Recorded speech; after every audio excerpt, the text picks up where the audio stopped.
Thịnh ơi, ông tránh ra mày tí đập một chim mà chết luôn cả chỗ.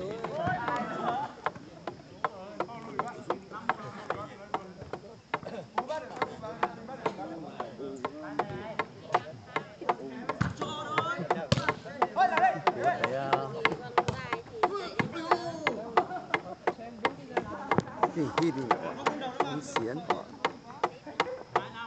mà xin Do mà xin hãy gì đó xin.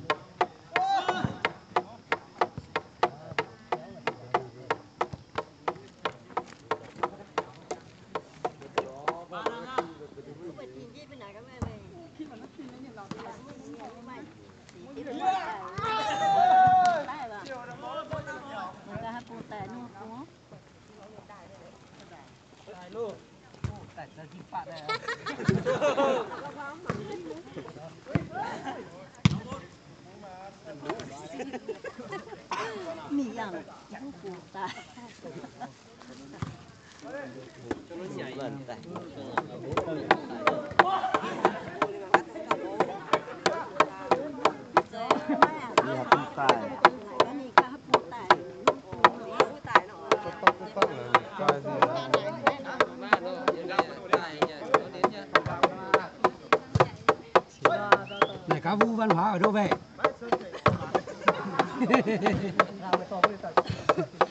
Nói xong đầm mấy cái. Mày phải ngồi đây mà đầm đầu của nó chứ không biết được chứ. Ôi giời. Không bắn là sao vậy? Bao nhiêu người đứng đây không vướng? Dạ.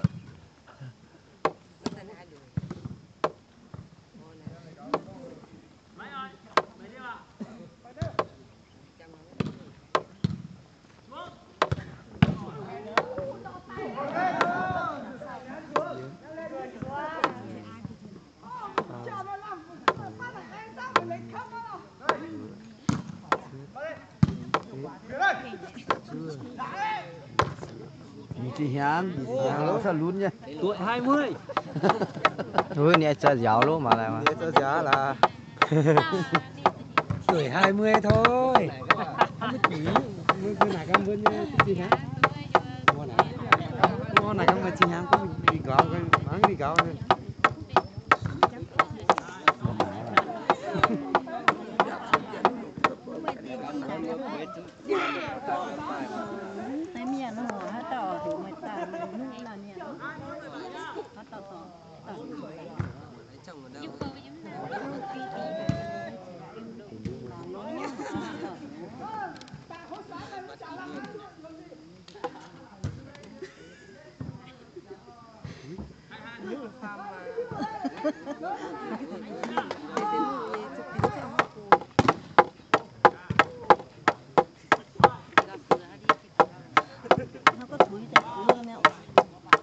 Thằng nhé, Phan hải bóm chơi. Cô hải Phan chơi.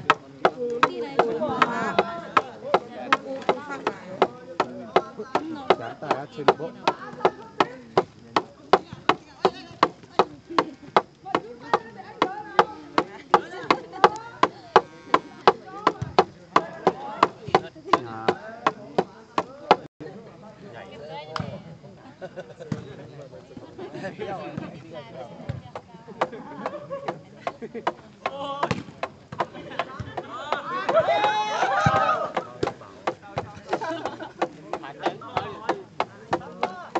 Dẫn người đi tìm